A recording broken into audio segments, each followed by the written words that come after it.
जीवन में हमें अक्सर अपनी गलतियों और बीते हुए कार्यों का पछतावा होता है। हम खुद को सोचते हैं कि क्या होता अगर हमने वह कार्य नहीं किया होता या उस गलती को सुधार दिया होता। लेकिन क्या आपने कभी यह सोचा है कि बीता हुआ कल वापस लौटकर नहीं आता है?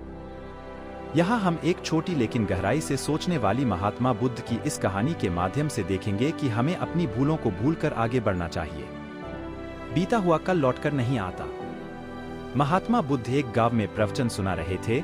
उन्होंने पास हुए लोगों के समीप अपनी मधुर वाणी से सभी को संबोधित करते हुए बताया कि हर किसी मनुष्य को धरती माँ की तरह सहनशील तथा क्षमाशील होना चाहिए। क्रोध मानव का ऐसा शत्रु है जो दूसरों को तो हानि पहुंचाएगा, साथ में खुद भी उससे नहीं बच पाएगा। इसलिए क्रोध, ईर्ष्या मानव की सबसे बड़े शत्रु है। सभा में सभी लोग शांति से उनकी बात को ध्यान पूर्वक सुन रहे थे। तभी वहां उस सभा में एक अति क्रोधी व्यक्ति भी उपस्थित था। वह पहले तो उनकी बात सुनता रहा, फिर वह अचानक महात्मा जी से क्रोधित होकर बोला।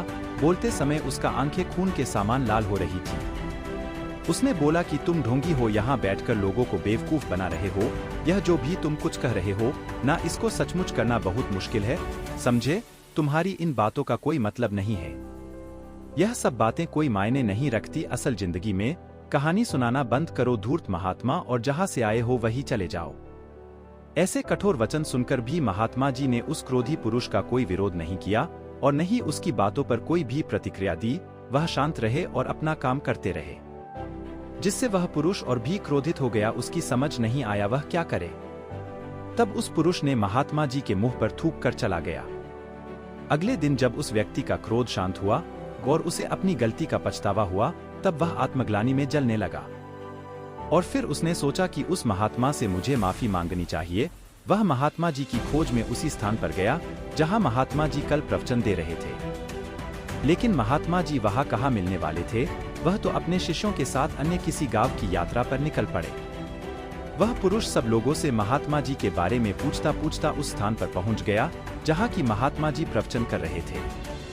तब उस पुरुष को महात्मा जी के शिष्यों ने उसे उनके पास जाने से रोका, लेकिन महात्मा जी ने अपने शिष्यों को आदेश दिया कि आने दे उस पुरुष को। तब वह पुरुष महात्मा जी के चरणों पर गिर गया, उनसे बोला, मुझे क्षमा कीजिए महाराज। उसने महात्मा जी से पूछा, क्या आप भूल गए हो कि मैं वही जिसने कल आपका इतना अपमान किया था? मैं अपने दुष्ट कृत्य की आपसे माफी मांगता हूँ। तब महात्मा जी ने बड़े शालीनता से उस पुरुष से बोले कि कौन सी बात? तब उस पुरुष ने बड़ी हैरानी से महात्मा जी की ओर देखा। महात्मा जी बोले कि मैं तो बीती बातें वही छोड़ आया, क्योंकि बीता हुआ कल कभी वापस लौटकर नहीं आता। इसलिए बीती हुए बातों की वजह से आज और अपना आने वाला कल नहीं बिगड़ना चाहिए। जो हो गया सो हो गया। तुम्हें अपनी भूल का एहसास हुआ, यही सबसे बड़ी बात है। तुम अपनी गलती को मान लिए, सो तुम अब निर्मल हो गए हो। इसलिए कोई भी ग्लानि अपने मन में नहीं रखो। अपने आने वाले कल के बारे में विचार करो और उसे सुधारने का प्रयास करो।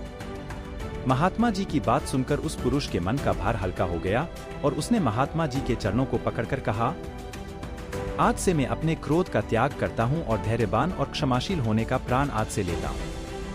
तो दोस्तों, हमें इस कहानी से यह प्रेरणा मिलती है कि यदि अपने बीते हुए कल की गलती को लेकर हमें वर्तमान में उसका पछतावा न कर, उस गलती को हमें अपने भविष्य में कभी नहीं करना चाहिए। क्योंकि दोस्तों, बीता हुआ कल कभी लौटकर वापस नहीं आता। तो अगर आपको महात्मा गौतम बुद्ध की इस कहानी से कुछ सीखने को मिला हो तो अपने दोस्तों के साथ इसे जरूर शेयर करें।